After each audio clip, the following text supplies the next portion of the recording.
నమస్కారం. చెప్పాలనుంది కార్యక్రమానికి స్వాగతం.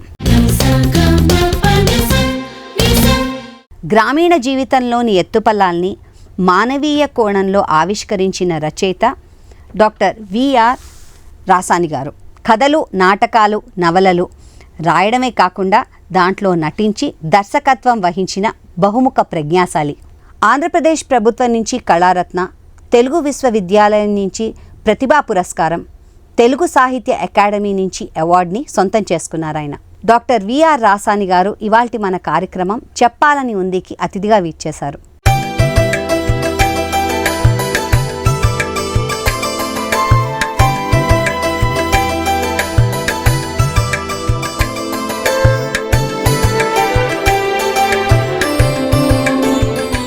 నమస్కారం రాసాని గారు. నమస్తే. మీరు రాసిన సాహిత్యం సంచార తెగలు, అలాగే ఆదివాసులు, వీరందరికీ కూడా వాళ్ళ సంస్కృతి సాంప్రదాయాలకి చాలా దగ్గరగా ఉన్నాయని చాలామంది చదివిన వారు, విశ్లేషకులు మిమ్మల్ని మెచ్చుకున్నారు. మరి అంత దగ్గరగా ఉండడానికి కారణం ఏంటండి? యాచక సంచార జాతుల గురించి ఒకటి ఆరా ఇంతకుముందు రచనలు రాసినారు, కొందరు చేశారు, కానీ ఎక్కువ చేసింది నేనే. దానికి కారణం ఎవరంటే ఆ జీవితం తెలిసి ఉండడం అనేది అరుదుగా ఉంటుంది. ఆ అరుదైన అనుభవం నాకుంది. నేను ఒక్క మారుమూల పల్లె నుంచి వచ్చినవాడిని. సంచార జాతుల వాళ్ళతో దగ్గరగా చూసిన సందర్భాలు ఉన్నాయి. పైగా ఏమిటంటే నక్కల వాళ్ళ గురించి ఎవరు కథ రాయలేదు.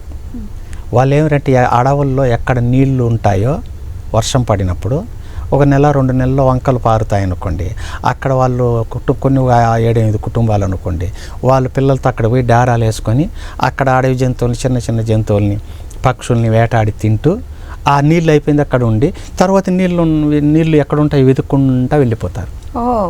నొమాడిక్ క్లాస్, సంచార జాతులు. వాళ్ళ గురించి అసలు తెలుగు సాహిత్యంలో కథలే లేవు. నేను 2-3 కథలు రాశాను, పైనమని ఇంకా కొన్ని కథలు. దానికి సంబంధించి ఎట్లాగా నాకు దగ్గర సంబంధం ఉందంటే, మాది పశువులు మేపి గొర్రెలు మేపే కులం సంబంధించింది. వర్షాకాలంలో అడవుల్లో గొర్రెలతో మేపేటటువంటి సందర్భం ఉండేది. నేను స్కూలుకు పోతూనే ఏదన్నా ఇట్లా సమస్య వచ్చినప్పుడు కానీ, ఏదైనా ఆరోగ్య సమస్య పెద్దవాళ్ళకి, అప్పుడు గొర్రెల కాడికి పశువుల కాడికి పోవడానికి ఎవరు లేనప్పుడు నేను పోయేవాడిని. అట్లా అక్కడికి పోతే ఆ గొర్రెల కాడికి హైనాలు వస్తాయి, నక్కలు వస్తాయి, పులులు తక్కువ అరుదుగా వస్తాయి. వీటిని రక్షించుకోవాలంటే గొర్రెల నుంచి ఒక 10-15 మంది ఉంటారు గొర్రెల కాపర్లు, రాత్రులు అక్కడే పడుకుంటారు. తోడేళ్ల నుంచి మందకు రక్షణ కావాలంటే ఇట్లా సంచార జాతులు దగ్గరగా ఉంటారు కదా అడవుల్లో, వాళ్ళతో వీళ్ళు ఒక ఒప్పందం చేసుకుంటారు. మీరు నక్కలు పట్టండి, మా గొర్రెల పైన పడకుండా. నక్కలు పడితే మీకు ఏదో కొంచెం డబ్బులు ఇస్తామని అంటారు. వాళ్ళు మా ఇండ్లకు రావడం, మా దగ్గర అన్నం తీసుకోవడం, ధాన్యం తీసుకోవడం, బట్టలు ఉంటే తీసుకోవడం, వాళ్ళు బాగా కలిసిపోయేవాళ్ళు. ఆ కారణంగా నేను వాళ్ళ దగ్గరగా చూశాను కాబట్టి వాళ్ళ గురించి కథ రాయగలిగాను. అలాగే బుడబొక్కల వాళ్ళ గురించి, అలాగే నెత్తిమోపు గంగమ్మలు అంటాం. ఒక పెద్ద స్త్రీ దేవతని, ముఖ్యంగా రాయలసీమలో అయితే చెర్లోపల్లి అని ఒకటి ఉంది వాయిల్పాడు దగ్గర, అక్కడ బాలరెడ్డమ్మ దేవత అని ఉంది. ఆ ముందు కాలంలో ముస్లిం సైనికుల నుంచి రక్షణ పొందడానికి ఆమె కొండపైన ఉండేటటువంటి రాయి పై నుంచి దూకి చచ్చిపోతుంది, ఆత్మరక్షణ చేసుకుంటుంది. ఆమె దేవతగా నిలబడిపోయింది, సంతాన దేవతగా. ఆమె బొమ్మ పెట్టుకొని కొందరు సంచార జీవనులు పల్లెలు తిరుగుతూ భిక్షాటన చేస్తారు. దీన్ని నెత్తిమోపు గంగమ్మ అంటారు. వాళ్ళ గురించి నేను వీరజాటి అనే కథ రాశాను. ఇట్లాగా చాలా నాకు తెలిసిన జీవితం. అలాగే జంగమ్మ వాళ్ళు వస్తారు పల్లెల్లో, ఆ సంక్రాంతి మాసంలో జంగం వాళ్ళు వస్తారు. అలా బుర్రకథలు చెప్పేవాళ్ళు ఉంటారు, బుడిగి జంగములు అంటారు. వాళ్ళ గురించి పొగిడింపు అనేటటువంటి కథ రాశాను. పొగిడింపు అంటే మాటే చాలామంది విని ఉండరు. పొగిడింపు అంటే చనిపోయిన వాళ్ళని వీళ్ళు భిక్షాటనకు వచ్చినప్పుడు వాళ్ళ పేరు చెప్పి వాళ్ళ గురించి అప్పటికప్పుడే పాట గట్టి పాడమంటారు, వాడు పాడతారు. ఒక అద్భుతమైన అంశం. వాళ్ళ గురించి కథే లేదు, నేను రాశాను. ఇట్లాగా చాలా సంచార అరసంచార తెగల కథలు నేను మొదట రాశాను. దాని విషపురుగు అనే పేరుతో ప్రజాశక్తి వాళ్ళు ప్రింట్ చేశారు. ఈ మధ్యలో ఎంఎస్కో వాళ్ళు 4వ నాటకం అనే పేరుతో ప్రింట్ చేశారు. ప్రపంచీకరణం వల్ల కనుమరుగవుతున్న భారతీయ సంస్కృతి గురించి మీరు అద్భుతమైన అంశాన్ని రాశారన్నారు. మరి అసలు ఆ అంశాన్ని పట్టుకోవడానికి, ఆ పాయింట్ని పట్టుకోవడానికి మీరు ఎలాంటి కృషి చేస్తారండి? నేను ఒక నిరంతరంగా రాస్తూ చదువుతుంటానమ్మా. ఇప్పుడు ప్రపంచంలో ఏం జరుగుతున్నది అప్ టు డేట్గా తెలుసుకుంటూ ఉంటాను. మరి మన సాహిత్యం ప్రాచీన కాలం నుంచి సంప్రదాయ సాహిత్యంగా వచ్చింది. వచ్చిన తర్వాత దీంట్లో ఆధునిక కాలంలో 80 నుంచి కొన్ని మార్పులు వచ్చాయి. 80లో స్త్రీలు పురుషుడికి సమానంగా మాకు అన్ని రంగాలలో సాధికారత కావాలని ఒక ఉద్యమ స్ఫూర్తితో రచనలు చేశారు. ఓల్గా లాంటి వాళ్ళ తర్వాత అది స్త్రీవాద ఉద్యమంగా కొంతకాలం సాగింది. ఈ 90s వచ్చిన తర్వాత ప్రపంచీకరణ అనేది మొదలైంది. దాని ప్రభావం ఏంటంటే అన్ని వస్తువుల్ని అన్ని దేశాలు అమ్ముకొని వ్యాపారం చేసుకోవచ్చు అనేది, అది ప్రైవేటీకరణ చేయడం, ఇదంతా దాంట్ నుంచి వచ్చిందే. దానివల్ల ఏమైందంటే కొన్ని సంచార జాతులు కావచ్చు, స్థానికమైనటువంటి సంస్కృతి కావచ్చు, ఇది రాను కనుమరుగైపోతూ వచ్చింది. నేను ఎందుకంటే ఇలా కనుమరుగైపోతున్నటువంటి దీన్ని చూసి దాన్ని స్థానిక ప్రధానంగా చేసుకొని అస్తిత్వ ఉద్యమాలు వచ్చాయి. అంటే మనకు మనం చెప్పుకోవాలని, వాళ్ళ కులస్తుల గురించి, వాళ్ళ కులం యొక్క నేపథ్యం గురించి, సంస్కృతిని చెప్పాలనే ఒక అవేర్నెస్ వచ్చింది. అట్ ది సేమ్ టైం ఇంత చైతన్యం కలిగించినటువంటి ప్రపంచీకరణ వల్ల స్థానీయమైనటువంటి కొన్ని జీవితాలలో పరిణామాలు, సంస్కృతిలో కూడా మార్పులు, అవి కనుమరుగైపోయే పరిస్థితి వచ్చి ఏర్పడింది. దీన్ని ఎవరో ఒకరు రికార్డ్ చేయాలి అనే ఉద్దేశంతో నేను ప్రతి రచనలోనూ మన సంస్కృతి ఒకప్పుడు ఎలా ఉండేది, ఇప్పుడు ఎలా ఉంది, ఏమైపోతుంది, దానివల్ల నష్టమా లాభమా అని బేరీజు వేసుకొని నేను రచన చేయడానికి ప్రయత్నం చేస్తాను. కాబట్టి నాకు సాంస్కృతిక రచయిత అనే పేరు కూడా ఉంది. మీరు రాసిన ఆదియోధుడు అనే నవల అటు ఆర్య ద్రవిడ విశ్వాసాలను కొత్త కోణంలో మాకు అనువదించి చెప్పారు.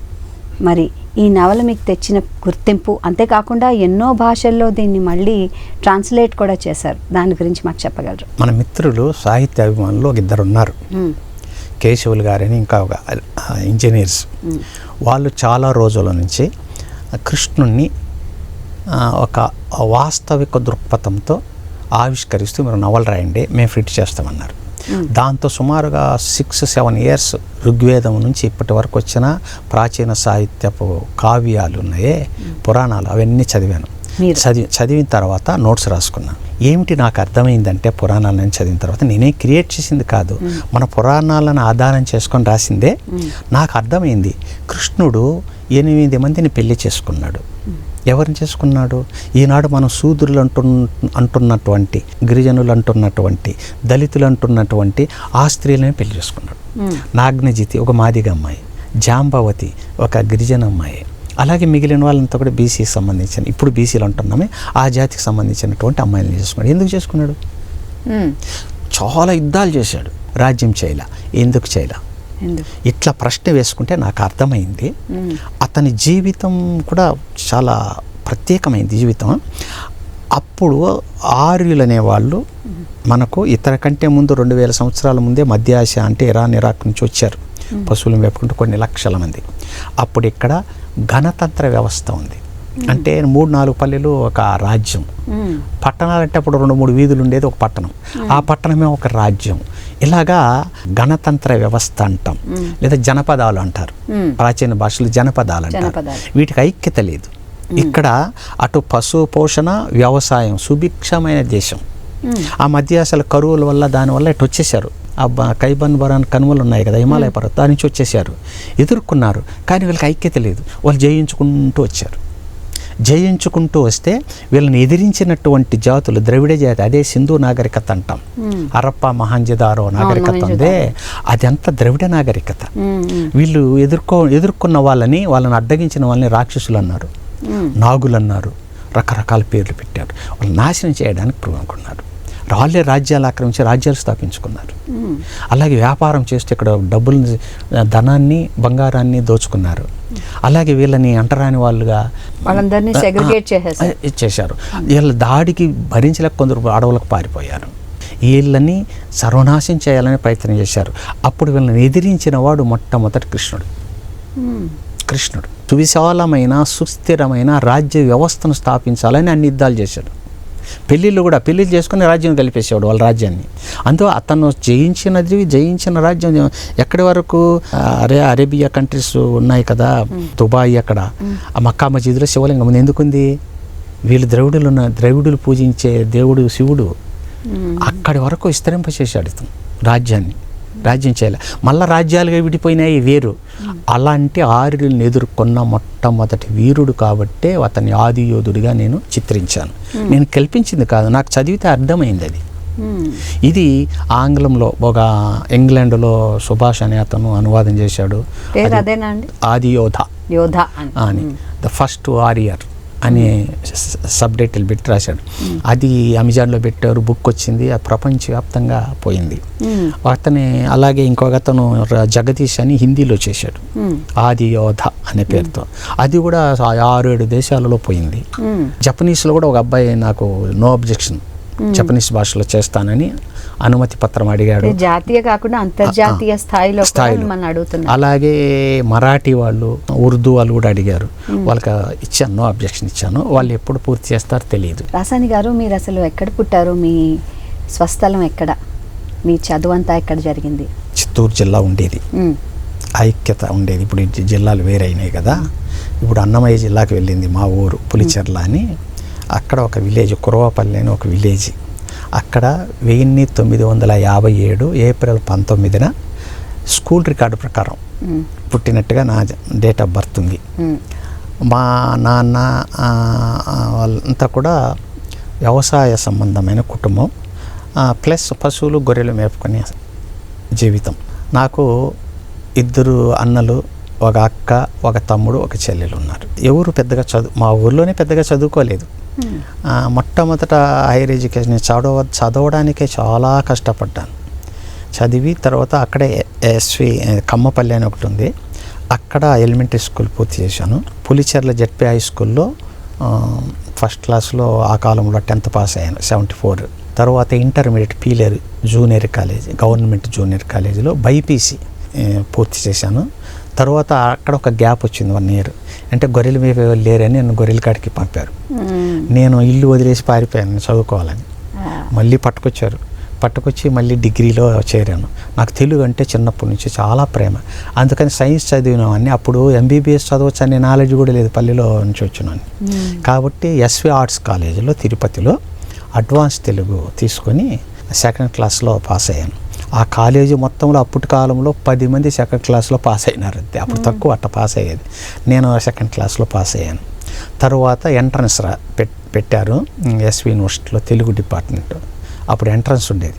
50 మార్కులకి 49.5 మార్కు వచ్చింది ఎంట్రన్స్ టెస్ట్లో నాకు. అందుకని నేను దాంట్లో చేరాను. అది కూడా 1st క్లాస్లో పాస్ అయ్యాను.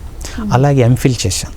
ఎంఫిల్ వచ్చి చిత్తూరు జిల్లాలో వేడుక పాటలు అని పెర్ఫార్మింగ్ ఆర్ట్స్ ఉంటాయి, ఫోక్ పెర్ఫార్మింగ్ ఆర్ట్స్, వీధి నాటకం, తర్వాత జక్కీకి, గుబ్బి, చెక్క భజన, కోలాటం ఇలాంటివి ఉంటాయి కదా. ఆ సందర్భంలో పాడుకునే జానపద గేయాలపైన చిత్తూరు జిల్లా పరిమితం చేసుకొని జి నాగయ్య గారు అనే ప్రొఫెసర్ దగ్గర చేశాను.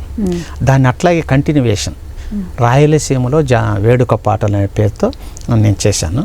మంచి తీసేసాను పేరు దానికి. నాగయ్య గారే పిహెచ్డి. తర్వాత అక్కడే తిరుమల తిరుపతి దేవస్థానం నిర్వహణలో ఎస్వి జూనియర్ కాలేజ్ అని ఒకటి ఉంది, ఎస్వి ఆర్ట్స్ కాలేజ్ కంబైన్డ్ అది.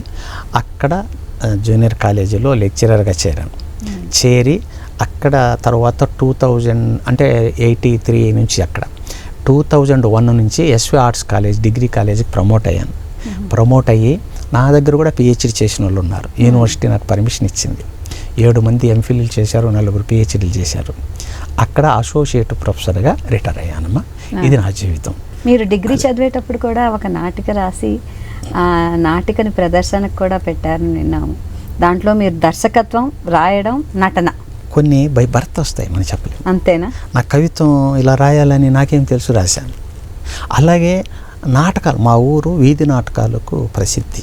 రాయలసీమలో కడప జిల్లా సగం వరకు, అనంతపురం కదిరి వరకు, అటు తమిళనాడు ప్రాంతము, నెల్లూరు సగం వరకు, చిత్తూరు జిల్లా మొత్తము వేసవి కాలంలో మార్చి నుంచి సెప్టెంబర్ వరకు 21 రోజు భారత ఉత్సవాలు జరుగుతాయి. పగలు భారత కథను హరికథ దాసు గానం చేస్తాడు. ఆ కథను వీధి నాటకం అనే ఒక ప్రక్రియ ఉంది. 9 నుంచి తెల్లారి పొద్దు పుట్టేంత వరకు నాటకం వేస్తారు కథను. దాన్ని వీధి నాటకం అంటాం. వాళ్ళపైన బతుకాట నవల రాసింది. అది టెక్స్ట్ బుక్గా ఉన్నది. డిగ్రీకి 7 years పరిశోధన చేసి ఆ ఊర్లకు పోయి కుప్పం దగ్గర 5 విలేజ్లు అది ఇప్పుడు కూడా అదే వృత్తిగా జీవిస్తుంటారు. మరి అలాగా ఆ నాటకం వేయడంలో మా ఊరు కూడా ప్రసిద్ధి. అందుకని చిన్నప్పుడు నేను 7th 8th క్లాస్ చదివేటప్పుడు లవకుశలో కుచుడు పాత్ర వేశాను. మా నాన్న తబలా వాయిస్తాడు. మా చిన్నాన్న గొప్ప కళాకారుడు. అంటే వాళ్ళకి చిన్నపిల్లడు కూడా కావాలని అంటే నేను వేయరా అన్నారు, వేశాను. అలాగే ధర్మరాజు కొంచెం పెద్ద అయ్యాక కురుక్షేత్రంలో ధర్మరాజు వేషం వేశాను. మళ్ళీ అలాగా ఆ ఇన్ఫ్లుయెన్స్తో నాటకాలు రాయడం. వీధి నాటకాల్లో నిద్రపోతారు రాత్రంతా, వాళ్ళని లేపడానికే ఇప్పుడు జబర్దస్త్ లాంటివి ఉన్నాయి కదా, స్క్రిప్ట్ నేను రాసి నేనే ప్రదర్శించేవాడిని నా వయసు 2-3 పిల్లలతో నవ్వించడానికి. అది చాలా వాటిని టప్పాలనే వాళ్ళు దాని వ్యాసం కూడా రాశాను.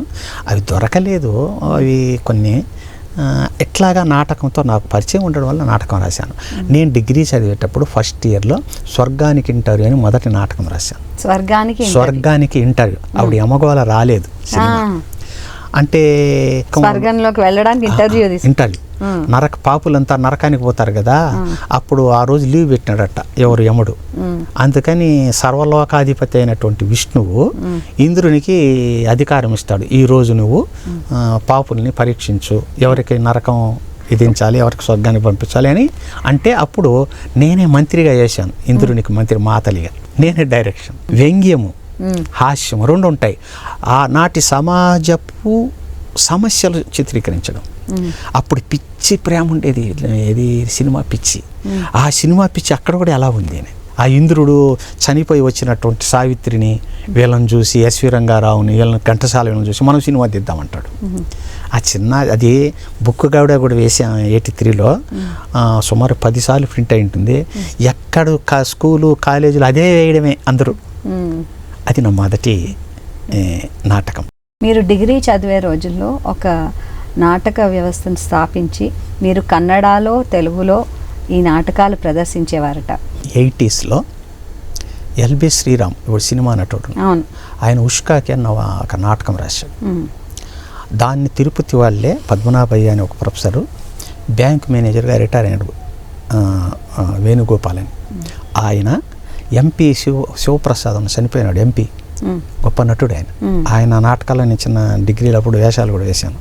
ఆయన డైరెక్షన్లో దానికి తిరుగులేదు.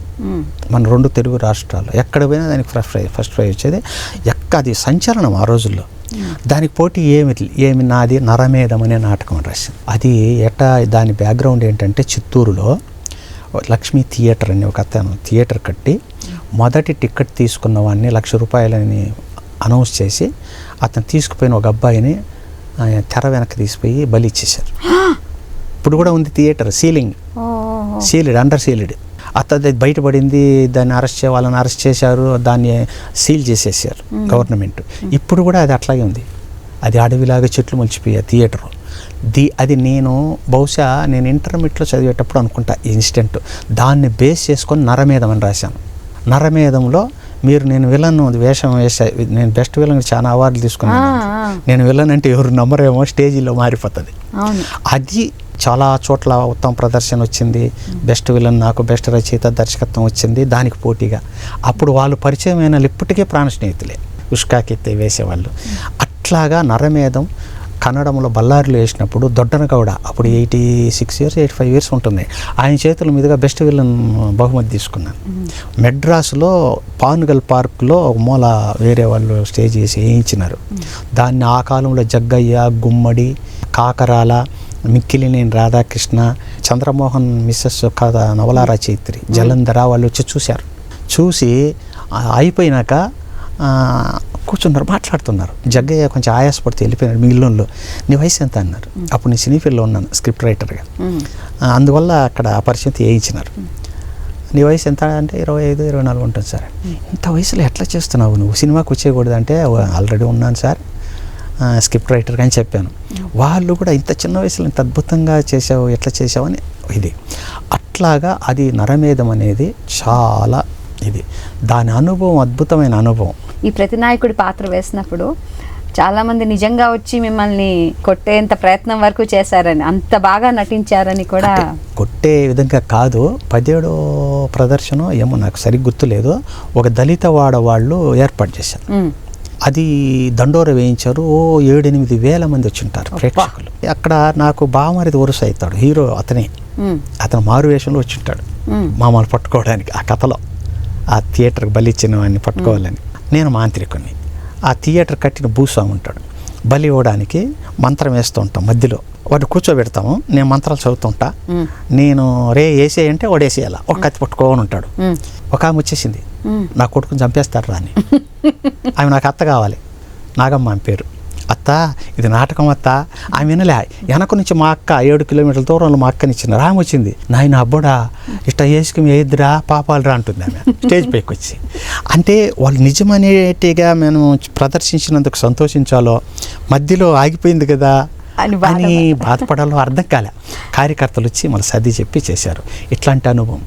అలాగే నేను జూనియర్ కాలేజీలో ఉన్నప్పుడు స్టూడెంట్స్ దగ్గర వేయించాను. అది నా పేరు చెప్పగానే రచయిత అని ముందు వరుసలో కూర్చుంటాం లెక్చరర్లు, పిల్లకాయలు వచ్చి ఇది స్టేజ్ అంతా తిప్పి సినిమాలో లాగా, అది మర్చిపోలేము. అట్లా సంఘటన, అట్లాంటి అనుభవం అది నాకు నరమేధం. మీరు నిజ జీవితంలో ఎదుర్కొన్న ఒక సంఘటన వల్లే మీ మొదటి నవలైన చీకటి రాజ్యం అనే నవల రాయడం జరిగిందని చెప్పారు. దాని నేపథ్యం ఏంటండి? చిన్నప్పటి నుంచి ఎక్కడైనా తప్పు జరిగింది నేను సహించను. బై న్యాచురల్ నాకు కవిత్వం ఎట్లా వచ్చిందో, ఇలా నటించడం ఎట్లా వచ్చిందో, అట్లాగే ఈ భావజాలం కూడా. అది కమ్యూనిజం అనేది తెలియని రోజుల్లో కూడా ఎవరన్నా తప్పు మాట ఖండించేవాడిని. అది బై బర్త్ వచ్చింది. ఆ విధంగా మా ఊర్లో కొన్ని తరాల నుంచి పక్కా ఊరు భూస్వాములు, మాకంటే తక్కువే ఉంటుంది వాళ్ళకి భూములు కానీ అంతా. వాళ్ళు ఆధిపత్యం, కులాధిపత్యం. ఆ కులాధిపత్యం వల్ల కొన్ని తరాల నుంచి మమ్మల్ని బానిసల్లాగా, ఈ గొర్రెలు మేపేవాళ్ళు కదా, వాళ్ళ పొలాలు పక్క పోతే తిడతారు. అందువల్ల కొన్ని తరాలు భరించారు. ఒకసారి ఏం జరిగిందంటే, నేను అప్పుడు విరసం ప్రభావంలో వాళ్ళతో తిరుగుతుండేవాడిని. యాక్టివ్గా లేను కానీ తిరుగుతుండేవాడిని.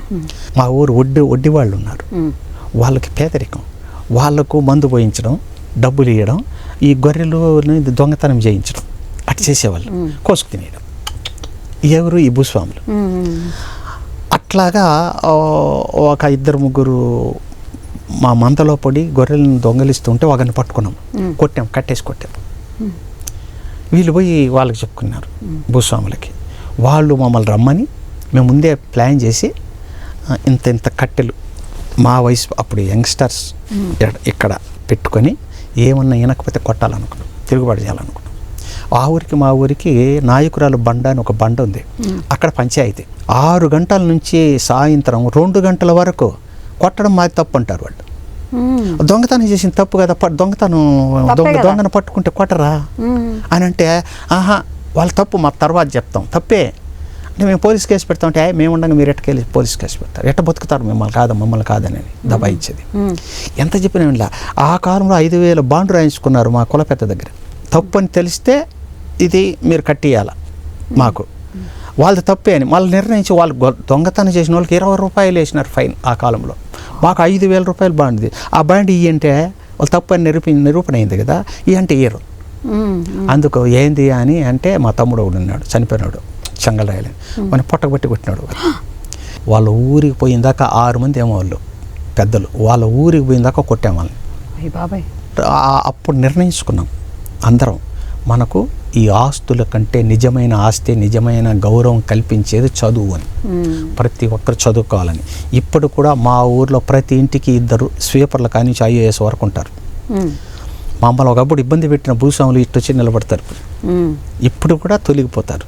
దాన్ని బేస్ చేసుకొని చీకటి రాజ్యం నవల రాశారు. మీరు రాసిన బతుకాట అనే నవల డిగ్రీ వాళ్ళ సిలబస్లో చేర్చడం ఎలా అనిపించింది? మళ్ళీ ఆ చేర్చిన సిలబస్ అంటే మీరు రాసిన బతుకాటే మళ్ళీ వాళ్ళకి బోధించడం ఒక లెక్చరర్గా, ఈ 2 అనుభవాలు మాకు చెప్పగలరు? ఈ భారతోత్సవాలను జరుగుతాయని చెప్పాను కదా, అవి వృత్తిగా కలిగిన కుటుంబాలు కుప్పం దగ్గర విలేజ్లో, రామకుప్పం ఆ ప్రాంతంలో ఉన్నారమ్మా. ఇప్పుడు కూడా వాళ్ళకి అదే వృత్తి. వాళ్ళపైన ఒక నవల రాయాలనుకొని నేను ఆ ఊరికి పోయి వాళ్ళతో పాటు ఉండి 5 తరాల కథ రాశాను బతుకాటని. అదే డిగ్రీకి ఫస్ట్ ఇయర్కి టెక్స్ట్ బుక్ సిలబస్లో ఉంది. నవలల పోట్ల తానా అవార్డు కూడా వచ్చింది దానికి, కాబట్టి మంచి పేరు వచ్చింది. అది టెక్స్ట్ బుక్గా పెట్టారు. ఇది ఆంధ్రప్రదేశ్ ఏర్పడినప్పుడు 2014 నుంచి 7 years ఉన్నింది. మామూలు 3 yearsకి మారుతుంది కదా, 7 years ఉన్నింది అది. అది నేను లెక్చరర్గా ఉన్నాను అప్పుడు. ఈ అనుభవం ఏంటంటే, గతంలో పుట్టపర్తి నారాయణాచార్యులు నేను కలిశాను కూడా. ఆయన స్వయంగా చెప్పాడు, ఆయన తిరుపతిలో ఓరియంటల్ కాలేజీలో చదువుకున్నాడు. అప్పుడు ఆయన రాసిన పెనుగొండ లక్ష్మి అని టెక్స్ట్ బుక్గా ఉన్నిందట. ఈయన దాన్ని ఎగ్జామ్ రాసి, ఈయన స్టూడెంట్గా దాన్ని చదివి ఆయన లెసన్ని ఎగ్జామ్లో రాసి ఆయన కథని ఆయనే 20 pages రాసేసాడంట. ఒకే క్వశ్చన్కి ఆన్సర్ ఫెయిల్ అయిపోయినాడంట ఆయన. ఒక క్వశ్చన్ రాస్తే ఎట్లాగా, తనది కాబట్టి రాసేసినాడు, మిగిలిన క్వశ్చన్లు మర్చిపోయినాడంట. చూసారా? అలాగే ఆయన తర్వాత అక్కడే లెక్చరరే ఆయన టీచ్ చేశాడంట దాన్ని. ఆ తర్వాత ఆ అనుభవం మిగిలిన వాళ్ళకి ఏముందో నాకు తెలియదు. నా టెక్స్ట్ని నేను టీచ్ చేయడం అది ఒక మధురమైన అనుభవం నా స్టూడెంట్స్కి. నేను ఏం చేసేవాడిని అంటే, నేనని చెప్పేవాడిని కాదు. బ్యాక్గ్రౌండ్ రాసానంటే ఇట్లా ఇట్లా అని, రాసానని పేరు అందరికీ తెలుసు, నేనని తెలియదు చాలా మందికి. నేను ఎప్పుడు చెప్పుకునేవాడిని కదా. నా ముందరనే నా సాహిత్యం గురించి నేను ఎవరో తెలియక అడిగిన వాళ్ళు ఉన్నారు, చర్చించిన వాళ్ళు ఉన్నారు. విఆర్ రాసాన్ అంటే వెంకటరామయ్య రాసాని మా ఇంటి పేరు. విఆర్ రాసాన్ అనేది అందరికీ తెలుసు తెలుగులో ఇప్పటికి కూడా. నేను తెలియదు ఫిజికల్గా, పైగా వెంకటరామయ్య అంటే తెలియదు. అలాగా నేను విఆర్ రాసాని, ఆయన పుట్టినాడు ఎట్ట చేశాడు అని చెప్పుకొస్తా. తెలిసిన వాళ్ళు పిల్లకాయలు అడిగేవాళ్ళు, మీరే కదా సార్ అంటే, అవును నేనే. అట్లా టీచ్ చేసేవాడిని, ఇన్వాల్వ్ అయ్యి టీచ్ చేసేవాడిని. చాలామంది లెక్చరర్లు కూడా, డిగ్రీ కాలేజ్ లెక్చరర్లు ఫోన్ చేసేవాళ్ళు, ఏమి సార్ ఎట్ట రాశారు సార్ అని అప్రిషియేట్ చేసేవాళ్ళు. దీన్ని ద్రవిడ యూనివర్సిటీ వాళ్ళు బన్నద బతుకొని అనువాదం చేశారు కన్నడంలో. వాళ్ళకి అది టెక్స్ట్ బుక్గా కూడా ఉండేది. ఇది ట్రాన్స్లేషన్ డిపార్ట్మెంట్లో ఎలా ట్రాన్స్లేట్ చేయాలనే దాంట్లో అని చెప్పేవాళ్ళు. చీకటి ముడులు వలస అని మీరు రాసిన కథల్ని కొన్ని యూనివర్సిటీస్లో పాఠ్యాంశాలుగా పెట్టడం మీకు ఎలా అనిపించింది? మీకు ఎలాంటి అనుభూతిని కలిగించింది? ఇప్పుడు రాయలసీమ యూనివర్సిటీ ఏర్పడినప్పుడు, అలాగే యోగి వేమన యూనివర్సిటీ ఏర్పడినప్పుడు నాకు కొన్ని కథలు చీకటి ముడులు అనే నవల టెక్స్ట్ బుక్లుగా ఉండేవని చెప్పేవాళ్ళు. అలాగే కర్నూలు రాయలసీమ యూనివర్సిటీలో వలస అనే నవల ఉండేది. అలాగే కొన్ని యూనివర్సిటీలో ముద్ర అనే నవల కూడా, ఎయిడెడ్ కాలేజీల్లో కూడా అది ముద్ర అనేది కూడా ఉండేది. అది ఒక మంచి అనుభవం. బహుశా ఇన్ని టెక్స్ట్ బుక్కులుగా యూనివర్సిటీ స్థాయిలో ఎంఏ వాళ్ళకి, డిగ్రీ స్థాయిల్లో నవలలు పాఠ్యాంశాలుగా ఉండడం అనేది చాలామంది అరుదే అది ఉద్దేశం. అది చాలా నేను గర్వంతో చెప్పుకోవడం లేదు, కానీ మనసుకు ఆనందం. అంటే ఒక ఇన్స్పిరేషన్, అంటే దీంట్లో సత్తా ఉంది, ఇలా రాస్తే ఇట్లా స్టూడెంట్స్ కూడా ఇవి ఉపయోగపడే విధంగా చైతన్యవంతం చేస్తాయి, మనం ఇలా రాయాలి, ఇంకా రాయాలి అనే ఒక విధమైనటువంటి ఒక ప్రోత్సాహం, ఒక బలం, ఒక మానసికమైనటువంటి ఒక శక్తిని కల్పించడానికి అవకాశం ఉంది. అట్లా నాకు కూడా కల్పించినాయి. కాటి కాపరులు పడే కష్టాన్ని మీరు ఒలికల బీడు అనే కథలో రాయడం జరిగింది. వాళ్ళంత కష్టపడడానికి కారణం ఏంటంటారు? ఎక్కడైతే వివక్షకు గురవుతున్నారో, ఎక్కడైతే అసమానతకు గురవుతున్నారో, ఎక్కడైతే అణిచివేతకు దోపిడీకు గురవుతున్నారో, ఎక్కడైతే నిర్లక్ష్యంగా సమాజానికి దూరంగా బతికేటటువంటి జీవితాలు ఎక్కడున్నాయో వాళ్ళ గురించి రాయాలని తపన. అట్లాగా నేను రాసినవన్నీ అలాగే. మరి అలాగే కాటి కాపర్ల గురించి ఎవరు రాయలేదు. ఎవరో పితృవనం అనే ఒక నవల, అది కూడా ఏం పెద్దగా జస్ట్ ఒక శవాలు మోసుకెళ్ళడం అది చెప్పినారంటే, వాళ్ళ జీవితం గురించి చెప్పలేదు. ఎవరు కథలు కూడా పెద్దగా రాలేదు. ఆ శివపుత్రుడు అనే సినిమాలో బిగినింగ్లో ఏదో శ్మశానంలో బిడ్డ దొరికినట్టు వాడు మళ్ళీ పగ తీర్చుకోవడం, ఇవన్నీ సినిమాటిక్. కానీ వాళ్ళ జీవితం లోతుగా ఆలోచించడం, పరిశీలించడం చేసి రాసిన వాళ్ళు లేరు. నేను ఎందుకో రాయాలనుకున్నాను. సుమారు 3-4 years ఆ శవాలు మోసే వాళ్ళ దగ్గరికి అంతా పోయేవాడిని, వాళ్ళ ఇంట్లో కూర్చునేవాడిని, వాళ్ళు చెప్తే నోట్స్ రాసుకునేవాడిని. నేను అన్నీ అట్టే చేశాను. అట్లాగా కర్నూలు, అనంతపురము, తిరుపతి ఈ 3 ప్రాంతాల్లో ఎవరైనా తెలిసిన చనిపోతే వస్తారు కదా, వాళ్ళకి 30,000 ఇచ్చేస్తే అంతా వాళ్ళే చేయిస్తాడు. వాళ్ళు వస్తే ఏం చేస్తారు? ఒక కులస్తుడు చనిపోతే ఎక్కడ పూడుస్తారు, ఎలా పూడుస్తారు, వాళ్ళ సంప్రదాయాలు ఏమిటి, వాళ్ళని బేస్ చేసుకుని వీళ్ళు ఎలాగా జీవిస్తున్నారు. వాళ్ళని ఊర్లోకి కూడా రానియరు కాటికాపురల్ని. కులాలకు అతీతంగా మతాలకు అతీతంగా శవాలని దహనం చేస్తుంటారు. కానీ ఇది గొప్ప సేవ. మరి వాళ్ళ గౌరవం లేదు సమాజంలో. వాళ్ళ జీవితాలు ఎలా సాగుతున్నాయి అని నేను ఆ నవల రాయడానికి ప్రయత్నం చేశాను. చాలా అవార్డులు వచ్చినాయి. ఈ మధ్యలో వసంత గారిని హిందీలో ఫేమస్ అమ్మ, ఇక్కడ హైదరాబాద్లో. ఆమె హిందీలో ఫేమస్.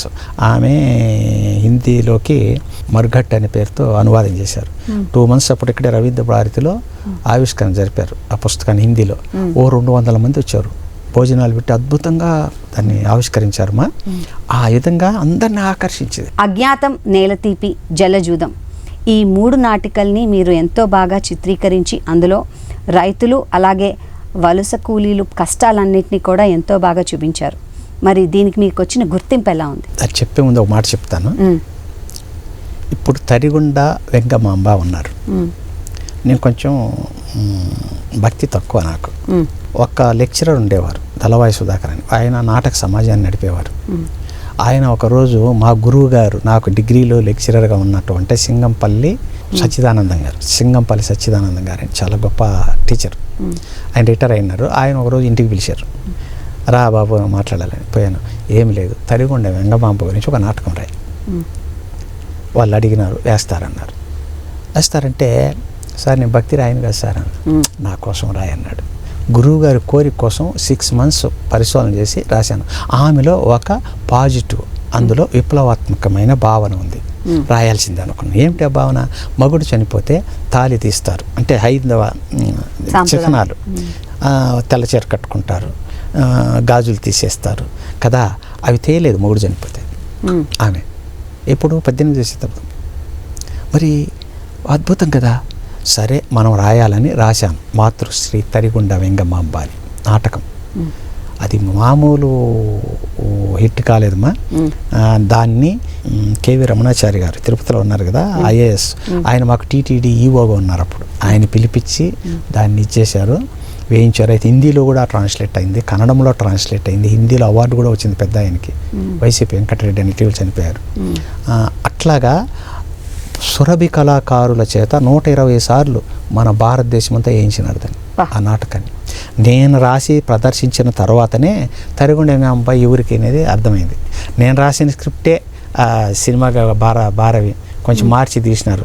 తీసుకుంటే తీసుకొని అనుకున్నాను. వాళ్ళు తీసేటప్పుడు ఇది పోతుందేమో చూస్తే టాటర్ ఫ్లాప్ అవుతుంది అన్న, అట్టే జరిగింది.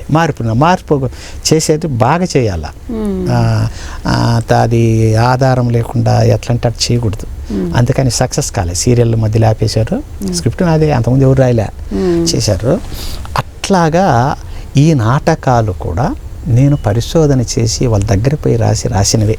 నేలతీపి అంటే ఏంటి? నేలపైన ఉండే ప్రేమ.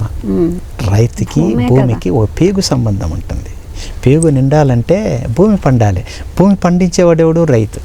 మరి ఆ నేలపైన రైతుకుండే తీపి ఎలాంటిది అని నేను రాశాను. సెజ్జులు ఏర్పడ్డాయి కదా, ఒక రైతు భూమిని సెజ్జు కోసం ఆక్రమిస్తారు గవర్నమెంట్. దానికోసం వ్యతిరేకంగా పోరాడిన ఒక రైతు చనిపోయాడు చిత్తూరు జిల్లా. అతన్ని బేస్ చేసుకొని రాశాను. చిన్న సంచలనం కాదు ఆ నవల. కన్నడంలో కూడా నేను చెప్పాను కదమ్మా, రుధిరస్సులు అనే పేరుతో అనువాదం చేసి అక్కడ కూడా సంచలనమైంది ఆ నవల, ఆ నాటకం. అది అన్నమాట నేలతీపి. దాన్ని మేము నందిలో కూడా ప్రదర్శించాం. గరుడ టీటీడీ వారు నేషనల్ వైడ్ పోటీలు పెడతారు, నాటక పోటీలు, తిరుమల తిరుపతి దేవస్థానం వాళ్ళు. దాంట్లో 7 అవార్డులు వచ్చేదానికి. తర్వాత జలజూదం, రాయలసీమ ఒక శబ్దభూమి. అంటే బడ్డి నారాయణ స్వామి శబ్దభూమి అని నవల రాశాడు, కేంద్ర సాహిత్య అకాడమీ అవార్డు వచ్చింది కదా. శబ్దభూమి అంటే ఏంటి? శపింపబడిన భూమి, ప్రకృతి చేత శపింపబడింది, అధికారం చెలాయించే రాజకీయ నాయకుల చేత శపింపబడింది, అంటే నిర్లక్ష్యానికి గురైంది. ఇటు ప్రకృతి సమయానికి వర్షం కురవకుండా జలజోదం ఆడుతుంది రైతులతో, కరువు. ఇట్లా రైతు జీవితంలో ఈ ప్రకృతి కరువు రెండు ఎలా జలజోదం ఆడాయి. ఈ జలజోదానికి, రాజకీయ జోదానికి, కుట్రలకి బలైపోతున్నటువంటి ప్రపంచానికి అన్నం పెట్టే రైతు, రాయలసీమ రైతు పలోమని వేరే ప్రదేశాలకు వలసలు వెళ్ళిపోతున్నారు. దీనికి పరిష్కారం లేదా? దానికి సమాధానంగా రాసింది జలజోదం. ఇంకోటి అజ్ఞాతం అంటారు కదా. ఇప్పుడు నేను ఇంతకుముందు చెప్పాను భారత నాటకాలు ఆడుతున్నారని, కుప్పం ఏరియాలో భారతోత్సవాల్లో వచ్చే నాటకాలు వేస్తారని ఆదరణ పోయింది. అలాంటి కళాకారులు గ్రామీణ బ్యాంకులు అప్పు చేస్తారు పాపం. భూములు ఏముండవు, కరువు ఉన్నా కూడా పంటలు పండవు రాయలసీమలో. వాళ్ళు డబ్బులు అప్పులు కట్టండి అంటున్నారు. అప్పులు కట్టలేక వాళ్ళ బాధను భరించలేక వీళ్ళు అజ్ఞాతంలోకి వెళ్ళిపోతారు. ఒక పీలేరు దగ్గర అక్కడ రోడ్డు పనిచేసే కూలీలుగా మారిపోతే వాళ్ళని ఎదుర్కొంటూ ఇద్దరు వస్తాడు. అంటే ఒకడు పైగడ్డ అంటారు ఒక ప్రదేశం, అక్కడ ఒక అతను వస్తాడు కాంట్రాక్ట్, భారతోత్సవాలు కాంట్రాక్ట్ ఇచ్చేవాడు. అతను దేవుళ్ళలాగా ఆదుకోవాలనుకుంటాడు, వాడు ఎదుక్కుంటూ వస్తుంటాడు వీళ్ళని. అలాగే అప్పు తీర్చమని బ్యాంకు వాడు ఎదుక్కుంటూ వస్తుంటాడు. వీళ్ళు రేపు మీకు నాటకం వేస్తానయ్యా, చావు నాటకం అని ఒకటి ఉంటుంది, మీరు విని ఉంటారు. కరువు నాటకము, చావు నాటకము, ఈ నాటకాలు ఉంటాయి. కరువు నాటకం అంటే అజ్ఞాతవాసం ఉంది కదా భారతంలో, విరాటుని కొలువులేకి పాండవులు అజ్ఞాతంలోకి వెళ్ళిపోతారు కదా, ఆ అంశాన్ని తీసుకొని నాటకం వేస్తే వర్షం పడుతుందని నమ్మకం రాయలసీమలో. అలా దాన్ని వేసేదాన్ని కరువు నాటకం అంటారు. ఎవరైనా చనిపోతే పెద్ద కర్మ రోజు 9వ రోజు 11వ రోజు పెద్ద కర్మ చేస్తారు కదా, అందుకని ఒక నాటకం వేయిస్తారు గుర్తుగా. దాన్ని చావు నాటకం అంటారు. మీరు ఎక్కడ విని ఉండరు. అట్లా చావు నాటకం వేపిస్తే పాపం వాళ్ళకి డబ్బులు వస్తాయి కదా అని వాడు కాంట్రాక్టర్ వస్తూ ఉంటాడు. అది దేవుడికి ప్రతీకగా చెప్పాను, ఆదుకునే దేవుడికి. వీళ్ళ పరిస్థితి వీళ్ళు ఒకవైపు వీడు వస్తుంటాడు అప్పులు తీసుకుని, వాళ్ళు బాధ భరించలేక వాళ్ళు వెళ్ళిపోతారు, వేరే చోటుకి వెళ్ళిపోతారు, ఎక్కడ పోతారో తెలియదు. వాడు ఆదుకునే వాళ్ళు వస్తాడు, వస్తే చూస్తే వాళ్ళు చెప్పకుండా పోయిన డబ్బులు కూడా తీసుకోలేదే అంటారు. అప్పుడు ఏమవుతుంది, దేవుడు వచ్చి వీళ్ళని ఆదుకోవాలంటే కూడా ఇట్లా కరువు ప్రదేశంలో ఉండే కళాకారుని రైతుల్ని దేవుడు కూడా ఆదుకోలేడు అని అట్లాంటి పరిస్థితులు అజ్ఞాతం తప్పదు మనుషులకి. అది కూడా చాలా పేరు, మేము చాలా చోట్ల వేసాం అజ్ఞాతంలో. ఆంధ్రప్రదేశ్ ప్రభుత్వం నుంచి కళారత్న అవార్డు, అలాగే తెలుగు విశ్వవిద్యాలయం నుంచి ప్రతిభా పురస్కారం అందుకున్న మీకు ఇది అందుకున్న తర్వాత ఎలాంటి బాధ్యత పెరిగింది? నేను అవార్డుల కోసం రాయలేదమ్మా, అవే వచ్చాయి. కొందరు అవార్డుల కోసమే రాస్తారు, విదేశాల నుంచి పేరు చెప్పాను కానీ విదేశాల్లో పోటీలు పెడతారు, కథలు నవలల పోటీలు, వాటి కోసమే రాస్తారు. పోటీని దృష్టిలో పెట్టుకుంటారు. డ్రామా ఎక్కువ ఉందా, ఇంట్రెస్ట్ ఉందా, ఇటు కల్పిస్తారు. జీవితము, దాని అనుకుండే సంస్కృతి, న్యాచురాలిటీ ఇవి ఉండవు. అందుకని నేను పోటీల కోసం రాయలేదు. అయిపోతే పోటీలకు పంపించాను, వచ్చాయి. అట్లా అవార్డులు కూడా వచ్చాయి. నేను అవి అప్లై చేసినవి కానీ లేదు. స్టేట్లో అన్ని అవార్డులు వచ్చేసాయి. స్వర్ణకమలం మొన్న అదే కళారత్న బిరుదు ఇచ్చి గవర్నమెంట్ 50,000 ఇచ్చింది, అలాగా వచ్చింది. అలాగా అన్ని అవార్డులు వచ్చాయి. నేను నాటకాల్లో కూడా నాటకాలు అన్నీ వచ్చాయమ్మా. వచ్చినాయని నాకు గర్వము లేదు, సంతోషం ఉంటుంది, మనిషినే కదా, ఆనందం ఉంటుంది. కొందరు పెద్ద అవార్డు వస్తానే, ఒక కేంద్ర సాహిత్య అకాడమీ అవార్డు అనుకుందాం, వస్తానే వాడు మనుషులతో మాట్లాడు. మనకు అవార్డులు వస్తాయి, మంచిదే, రాకపోయినా మంచిదే. అవి మన ప్రామాణికాలని నిర్ధారించేటివి కాదు, అవార్డులు కాదు, మన కృషికి గుర్తింపు అంతే. ఆదియోధుడు నవలమా తెలంగాణలో కొన్ని ప్రాంతాలలో అట్ట బొమ్మని ఎండ్లారి చేసుకొని పెట్టుకున్నారు. ఒక రచయిత ఫోటోను పెట్టుకుంటారు ప్రసిద్ధులు, శ్రీ గురజాడని. ఈ కాలం వాళ్ళకి పెట్టుకోరు అనుకోండి. అట్ట పెట్టుకున్న అర్థం ఉంది. ఒక నవల అట్టని, ఒక పుస్తకం అట్టని ఎండ్లార్డ్ చేసి పెట్టుకున్నారు అని అంటే అది ప్రజల్లోకి ఎలా పోయి ఉంటుంది ఒకసారి ఆలోచించండి. అంతకంటే అవార్డు ఏముంటుందమ్మా? ఖచ్చితంగా అదేమా, అదే అసలు. ఆంధ్రప్రదేశ్ ప్రభుత్వం గ్రంథాలయ మెంబర్గా మీకున్న ప్రధాన కర్తవ్యం ఇప్పుడు ఏంటి? అమ్మ, నేను గతంలో కూడా నేను అప్లై చేసింది లేదు. గతంలో కూడా అధికార భాషా సభ్యుడిగా 2 సార్లు ఉన్నాను. అలాగే గతంలో ఇంతకుముందు గవర్నమెంట్ కంటే అంతకుముందు ఉన్న గవర్నమెంట్లో తెలుగు సాహిత్య అకాడమీ మెంబర్గా ఉన్నాను. అలాగే ఇప్పుడు నాకు తెలియని కూడా తెలియదు గ్రంథాలయ పరిషత్ ఉందని, ఆంధ్రప్రదేశ్ రాష్ట్ర గ్రంథాలయ పరిషత్, దానికి నాకు మెంబర్గా ఇచ్చారు. అది కూడా ఆయన కోటేశ్వరరావు గారని అధ్యక్షులు, డైరెక్టర్ వచ్చి విష్ణుమోహన్ అని ఆయన డైరెక్టర్ గారు. ఒక మీటింగ్లో ఆఫీసర్స్, ఐఏఎస్ ఆఫీసర్ల మీటింగ్లో ముఖ్యమంత్రి గారు ఆయన దృష్టికి ఎవరు తీసుకుపోయారు తెలియదు, ఆయన చెప్పారట, రాశాననే ఒక అతను సీనియరు, సిన్సియరు, కమిట్మెంట్ ఉన్న రచయిత, అట్లా వాళ్ళని ఇన్వాల్వ్ చేస్తే బాగుంటుందంటే కోటేశ్వరరావు గారు మనం తీసుకుందాం సార్ అన్నారట. ఆయన అధ్యక్షుడు, పరిషత్తుకు. ఆయన ఫోన్ నెంబర్ తీసుకొని నాకు ఫోన్ చేసి మీకు మెంబర్షిప్ ఇస్తాము పర్వాలేదు, నలుగురు అనమాట. వాళ్ళని డైరెక్టర్ కూడా అంటారు. రాయలసీమ నుంచి నాకు, ఉత్తరాంధ్ర నుంచి ఒకరు, మధ్య ఆంధ్ర నుంచి ఒకరు, గుంటూరులో పద్మజ గారు అని ఒక ఆమె. మేము మళ్ళీ జిల్లాకు మెంబర్ ఉంటారు. ఇది ఈ వీటిలో మీరు ఏం చేశారనేది మీ ప్రశ్న. నేను నా దృష్టికి వచ్చి చెప్పాను. నేను సాహిత్య అకాడమీ మెంబర్గా ఉన్నప్పుడు అప్పుడు ఇనాక్ గారు దానికి కన్వీనర్గా ఉన్నారు. అప్పుడు సాహిత్య అకాడమీ ద్వారా, తెలుగు సాహిత్య అకాడమీ ద్వారా ఏం చేయాలి, నేను కొన్ని ప్రపోజల్స్ పెట్టాను. ఇనాక్ గారు చాలా మెచ్చుకున్నారు కూడా, అందరూ కూడా చెప్పారు. అది మళ్ళీ గవర్నమెంట్ మారిపోయింది. మళ్ళీ ఇప్పుడు కూడా 4-5 సభలు జరిగినాయి. నేను కొన్ని ప్రపోజల్స్ పెట్టాను. మేము చిన్నప్పుడు చదువుకునేటప్పుడు స్కూళ్ళల్లో వారానికి 2 పీరియడ్లు ఉండేటివి. ఎంఎల్ అనే పేరుతో, అంటే మోరల్ విషయాలు చెప్పడం. కాంపోజిషన్ ఉండేది, ఒక వ్యాసం రాయించడం పిల్లల దగ్గర. అలాగే లైబ్రరీకి తప్పనిసరి 1 అవర్ పంపించేవాళ్ళు. మరి అది ఉండేది కాబట్టి ఆ వ్యాసం రాసేది తెలిసేది, అందరికి సృజనాత్మకత వచ్చేది, పెద్ద పుస్తకం చదవాలనే ఇంట్రెస్ట్ వచ్చేది కదా. ఇప్పుడు అది లేకపోవడం వల్ల పుస్తకానికి దూరం అయిపోతున్నారు, లైబ్రరీకి దూరం అయిపోతున్నారు. మళ్ళీ అది కల్పించాలి అని నేను ప్రపోజల్స్ పెట్టాను. ఎట్లా పెట్టానంటే, లైబ్రరీకి మార్కులు ఇవ్వాలి, ఊరికి పొమ్మంటే పోరు. లైబ్రరీ సందర్శన వారానికి 2 సార్లు, 1 గంట సేపు 2 గంటల సేపు వాళ్ళు అటెండెన్స్ చేసుకొని దానికి 5 మార్కులు ఎన్నో పెట్టాలి. ప్రతి పుస్తకం లైబ్రరీలో ఒక పుస్తకం చదివి దానిపైన వ్యాసం రాయించాలి, కాంపోజిషన్ లాగా రాస్తే దానికి ఒక 5 మార్కులు పెట్టాలి. అట్ట పెడితే ఎడ్యుకేషన్లో ఒక భాగంగా తప్పనిసరి అయ్యి లైబ్రరీని ఆశ్రయిస్తారు, లైబ్రరీ చదువుకుంటారు. చిన్నప్పటి నుంచి అలవాటు అవుతుంది, పెద్ద అయ్యి కూడా పుస్తకాలు చదువుతారు. అది లేకపోవడం వల్లనే లైబ్రరీ పోయేవాళ్ళు తగ్గినారు, పుస్తకాలు చదివేవాళ్ళు తగ్గినారు. దీన్ని మళ్ళీ మనం రక్షించుకోవాలంటే ఇవి చెయ్యాలని ప్రపోజల్ పెట్టాను. బాగుందండి. మీ శ్రీమతి గారు, ఆవిడ పేరు, ఏం చేస్తూ ఉంటారు, అలాగే మీ పిల్లల గురించి కూడా మాకు చెప్పగలరు? 1989 నవంబర్ 5వ తేదీన వివాహమైంది. కె ఉమాదేవి, హోమియో డాక్టర్ ఆమె, రచయిత్రి. వాళ్ళ నాన్న సి నారాయణ రెడ్డి శిష్యుడు. ఆయన కలిసి కవిత్వం రాశారు. ఆయన మళ్ళీ దూరం అయిపోయి చనిపోయాడు, 93 ఏళ్ళ వయసులో చనిపోయారు ఆయన. ఆయన మంచి అభ్యుదయవాది మా మామగారు. ఆ వారసత్వం ఆమెకు వచ్చింది. మొదట కొన్ని కథలు కవిత్వం రాసింది ప్రింట్ అయినాయి పెళ్లి కాకముందు. డాక్టర్ అయిన తర్వాత వ్యాసాలు రాయడం. ఇప్పుడు వార్తాపత్రికలో 30 సంవత్సరాల నుంచి కాలం రాస్తుంది. ప్రతి వారం వాళ్ళే అడుగుతారు. వాటినంతా కూడా కొన్ని సంస్థలు, విశాలాంధ్ర లాంటి వాళ్ళు బుక్స్ వేశారు. అంశాలు ఏంటి?